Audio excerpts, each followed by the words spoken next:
ایک بار پھر آپ کے سامنے ایک نئی پریزنٹیشن لے کے حاضر ہیں. کرنٹ افیئر کا ٹاپک ہے اور آپ جانتے ہیں کہ میں Muhammad Naufal Safan belongs to Naufal academy. اور اگر آپ کو میرا ویڈیو پسند آئے تو لائک اور سبسکرائب کر دیجیے گا. گلگت بلتستان میں حالیہ طور پہ جو ہے وہ الیکشنز ہوئے, اس کی روشنی میں جو ہے وہ ایک ٹاپک بن جاتا ہے کہ گلگت بلتستان کا کیا ایشو ہے, ہسٹری کیا ہے, اس کا کرنٹ اسٹیٹس کیا ہے. Let's see. تو دیکھیں یہ پولیٹیکل میپ آپ کے سامنے نظر آ رہا ہے. گلگت بلتستان دراصل یہ ڈسپیوٹڈ ٹیریٹری ہے, کشمیر کا پارٹ ہے. آپ کو کشمیر کو جاننا پڑے گا, کشمیر ایشو کو. کشمیر کی ہی ساتھ یہ جو ہے ریلیٹڈ ہے. اقوام متحدہ کے اندر یہ حصہ جو اس وقت میں ایرو سے آپ کو دکھا رہا ہوں, یہ پورا کا پورا ڈسپیوٹڈ ٹیریٹری ہے. اس کے اندر تین فریقین ہیں, ایک تو پاکستان ہے, دوسرا انڈیا, اور تیسرا جو ہے وہ چائنا بھی ہے. اور اگر اس میں ہم چوتھے فریق کو ہی مان لیں تو چوتھا فریق تو خود اس علاقے کی عوام ہے جن کو ہم کشمیری کہتے ہیں. لیکن اب اس میں ایک نیا ایشو آ رہا ہے کہ گلگت بلتستانی جو کہتے ہیں کہ ہم الگ سے جو ہے وہ ایک شناخت رکھتے ہیں. تو بہرحال یہ ایک لمبی کہانی. اس وقت ہمارا جو ٹاپک ہے وہ گلگت بلتستان ہے. گلگت بلتستان جو ہے اس کا تذکرہ بنا کشمیر کے تذکرے کے ممکن نہیں ہے. تو اس وقت آپ کے سامنے یہ پورا کا پورا ڈسپیوٹڈ ٹیریٹری اس نقشے میں نظر آ رہی ہے, جس کو ہم کشمیر ٹیریٹری کہتے ہیں. اس میں اکسی چین بھی آ جاتا ہے, لداخ بھی آ جاتا ہے, جموں اینڈ کشمیر بھی آ جاتا ہے, آزاد کشمیر بھی آ جاتا ہے, گلگت بلتستان بھی آ جاتا ہے, اور یہ پورا کا پورا حصہ ہے. یہاں پہ اگر آپ اس ایرو کے جہاں میں ہلا رہا ہوں ایرو اگر یہ دیکھیں تو یہ گلگت بلتستان کا ڈیٹیل نقشہ ہے. یہ اگلی سلائڈ کے اندر بھی آپ کو نظر آ جائے گا. یہ دیکھیے آپ, اس کے اندر آپ کو نظر آ رہا ہوگا گلگت, یہ آپ کے سامنے گلگت جو اس کا کیپٹل ہے اس پوری کی پوری ریاست کا, اس پورے کے پورے پاکستان کی ٹیریٹری کا. اور اس کی ایک الگ سے اب اس وقت لیجسلیٹو اسمبلی ہے پاکستان کے اندر جو ہے وہ نئی لیجسلیشن کے بعد اب یہاں پہ ہر ٹرم کے لیے جو ہے وہ الیکشن ہو رہے ہیں. یہ تیسرا الیکشن ہوا ہے جو ابھی حالی طور پہ ہوا ہے, جس کے اندر پی ٹی آئی جو ہے وہ اس وقت اقتدار بنانے کی پوزیشن میں آ گئی ہے. یہاں پہ ایک چیف منسٹر ہوتا ہے جو کہ جیتنے والی پارٹی جو ہے وہ حکومت بناتی ہے, اس کا چیف منسٹر ہوتا ہے. بہرحال ابھی اس کو پروونس کا اسٹیٹس حاصل نہیں ہے. پاکستان کے اب بھی 4 ہی صوبے ہیں جو کہ اس کے آئین میں بھی مینشن ہے. اگر اس کو پانچواں صوبہ بنانا پڑے گا تو اس کو آئین کے اندر تبدیلی کرنی پڑے گی, جس کے لیے 2/3 میجورٹی چاہیے. ٹھیک ہے جی. گلگت بلتستان کے اندر گلگت اس کا کیپٹل ہے, اور اس کا لارجسٹ جو بڑا جو شہر ہے وہ اسکردو ہے. ٹھیک ہے جی. تو اسکردو اس کا لارجسٹ سٹی ہے اور گلگت جو ہے اس کا کیپٹل ہے. تو آگے چلتے ہیں. یہ آپ کے سامنے میں نے تصویر دکھائی جس میں کہ حالیہ طور پہ پرائم منسٹر پاکستان نے جو ہے وہ یہ جو پوری کی پوری ڈسپیوٹڈ ٹیریٹری اس کو پاکستان کے نقشے کے طور پہ قرار دیا, اور گورنمنٹ آف پاکستان نے یہ نقشہ ایشو کر دیا. آپ کو مل جائے گا اگر آپ نیٹ پہ دیکھیں گے. گلگت بلتستان پاکستان کا وہ علاقہ ہے جو اس وقت ایک تاریخی دور سے گزر رہا ہے. حکومت پاکستان گلگت بلتستان کی ڈیولپمنٹ کے لیے اسے مکمل قانونی پروٹیکشن دینے کے لیے پرعزم ہے. دوسرا, بلند ترین پہاڑ کیٹو اسی خطے میں واقع ہے. گلگت بلتستان کا کیپٹل گلگت ہے, اور اسکردو اس کا جو ہے وہ سب سے بڑا شہر ہے. یہاں بالتی, شینا, واقعی اور اردو وغیرہ بولی جاتی ہے. پاکستان اور اس کے تین اس کے ڈویژنس ہیں اور 14 ڈسٹرکٹ ہیں. اس کی اپنی اسمبلی ہے جس میں 33 سیٹیں ہوتی ہیں. یہاں کی ہائی کورٹ ہے کو Gilgit Baltistan supreme applet court کہا جاتا ہے.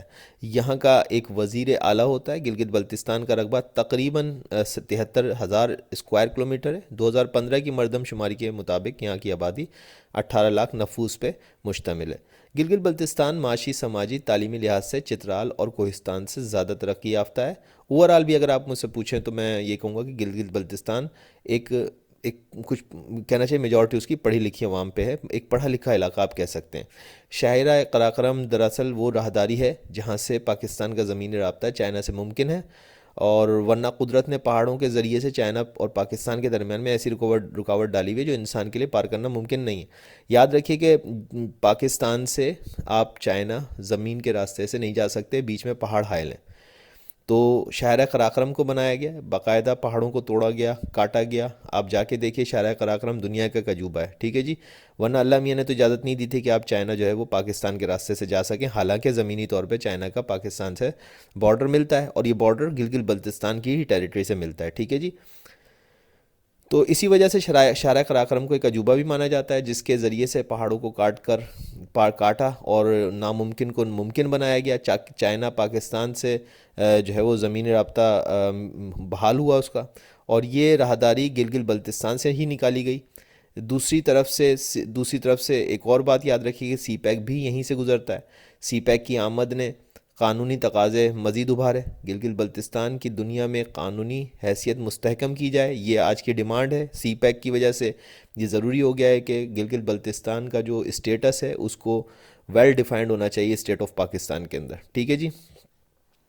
حالیہ طور پر گلگت بلتستان میں پاکستان مسلم لیگ نون کی حکومت نے 5 سال کی مدت پوری کی اور اب وہ تحلیل ہو گئی، جس کے بعد عام انتخابات 15 نومبر 2020 کو کرانے کی منظوری صدر پاکستان ڈاکٹر عارف الوی نے دے دی، جس کے نتیجے میں انتخابات ہو گئے۔ اب اس وقت جب میں پریزنٹیشن کر رہا ہوں، تحریک انصاف نمایاں طور پر آئندہ گلگت بلتستان میں حکومت بنانے کی پوزیشن میں آ چکی ہے۔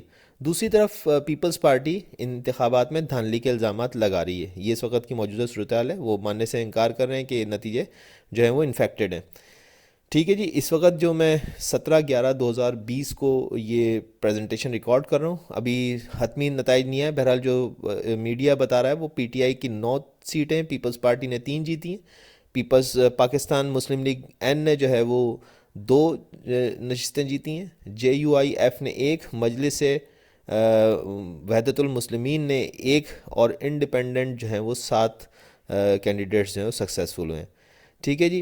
پاکستان کی سیاسی جماعتوں کے رہنماؤں اور عسکری حلقوں کے درمیان گلگت بلتستان کی عبوری طور پر 5واں صوبہ بنانے پر غور کیا جا رہا ہے۔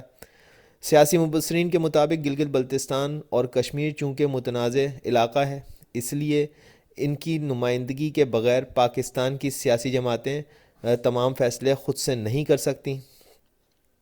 دوسری طرف یہ بات بھی جھٹلائی نہیں جا سکتی کہ گزشتہ سال 5 اگست 2019 کو بھارت نے پاک کشمیر کی مخصوص حیثیت کو ختم کرتے ہوئے تمام کشمیر بشمول پاکستان کے زیر انتظام کشمیر اور گلگت بلتستان کو بھی بھارت میں ضم کرنے یا مرج کرنے کا اعلان کیا۔ اگر پاکستان گلگت بلتستان سے متعلق کوئی قدم اٹھاتا ہے تو بھارت کا رد عمل بھی اب قابل توجہ ہوگا۔ تاریخی طور پہ ہسٹوریکلی 20ویں صدی کے اوائل میں گلگت بلتستان کو ریاست کشمیر کی نوابی ریاست کا درجہ حاصل تھا۔ گلگت بلتستان کی اگر تاریخ پر نظر ڈالی جائے تو یہ قبل از مسیح جا ملتی ہے۔ یہاں کی ثقافت، تہذیب و تمدن قدیم ہے اور یہاں کی زبانیں دنیا کی قدیم زبانوں میں شمار ہوتی ہیں۔ یہ علاقے زمانہ قدیم ہی سے آزاد اور خود مختار ہوئے۔ یہ قبل از مسیح کے وقت میں تیلی تی تھم اور عیش کا تھم کا زمانہ تھا۔ عظیم بروشال کا دور بھی یہیں تھا۔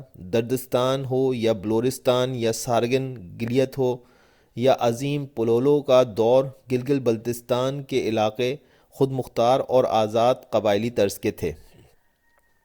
گلگت بلتستان کا خطہ 1947 سے قبل ریاست جموں کشمیر کا حصہ رہا۔ ڈوگرا یا کشمیری مہاراجہ نے 1862 سے 1947 تک انگریزوں کے زیر سایہ 87 برس تک کشمیر بشمول گلگت بلتستان پر حکومت کی۔ 1 نومبر 1947 کو انقلاب گلگت کے ساتھ ہی شروع ہونے والی جنگ پاکستان اور بھارت کے درمیان 1 جنوری 1949 کو ہونے والی جنگ بندی تک جاری رہی۔ تاہم 1947 میں اس علاقے کے لوگوں نے مہاراجہ کشمیر کے خلاف بغاوت کے بعد حکومت پاکستان کو الحاق کے لیے خط لکھا، تاہم اس الحاق کا کوئی دستاویزی ثبوت موجود نہیں ہے۔ 16 نومبر 1947 کو حکومت پاکستان کا نمائندہ گلگت پہنچا، چنانچہ یہ خطہ نومبر 1947 سے پاکستان کے زیر انتظام ہے۔ تاہم پاکستان نے آئینی طور پر اسے ہمیشہ ریاست جموں کشمیر کا حصہ اور متنازع علاقہ قرار دیا ہے۔ 1948 اقوام متحدہ کی کمیشن برائے انڈیا پاکستان UNCIP نے جنگ بندی کا معاہدہ کرایا اور 5 جنوری 1949 کو اقوام متحدہ کی سیکیورٹی کونسل نے پاکستان اور بھارت کے مابین سمجھوتے کے لیے منظور کی گئی قرارداد میں بھی گلگت بلتستان کو ریاست جموں کشمیر کا حصہ تسلیم کیا۔ حکومت پاکستان اور کے زیر انتظام کشمیر میں قائم مسلم کانفرنس کی حکومت کے مابین 28 اپریل 1949 کو ہونے والے معاہدہ کراچی کی شق نمبر 1 کی ذیلی شق 7 کے تحت پاکستان نے اس خطے کو ریاست کا حصہ قرار دیتے ہوئے گلگت بلتستان کا انتظام عارضی طور پر اپنے کنٹرول میں لیا۔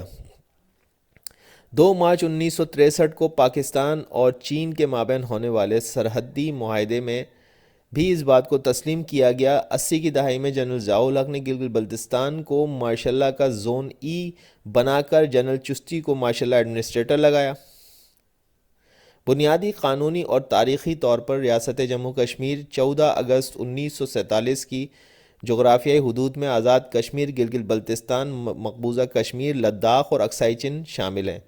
یہ متنازع ریاست کی حیثیت سے اقوام متحدہ کے ایجنڈے پر موجود ہے۔ کشمیری قیادت کا خیال ہے کہ اگر پاکستان نے گلگت بلتستان کو باقاعدہ آئینی صوبہ بنایا تو اس سے مسئلہ کشمیر پر پاکستان کا درینہ موقف کمزور ہوگا، اسے ہندوستان پر حاصل اخلاقی برتری ختم ہو جائے گی۔